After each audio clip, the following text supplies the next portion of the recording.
د سږني کال لومړۍ واوره د افغانستان پلازمینې او یو شمېر نورو ولایتونو کې پیل شوې. له دې سره په پلازمینې کابل کې د ورښت له امله سړکونو او پلي لارو اوبه نیولي. دا چاره په ټولنیزو رسنیو کې د خلکو غوسه راپارولې ده او د مسؤلینو د ګوښه کېدو غوښتنه کیږي.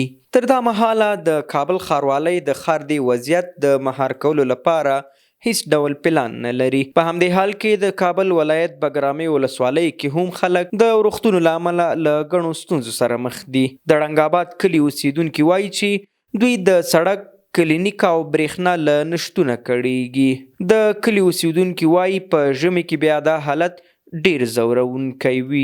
دلته د حکومت له طرفه د موږ سره هیڅ قسمه همکاري نه سوې او نه کوي.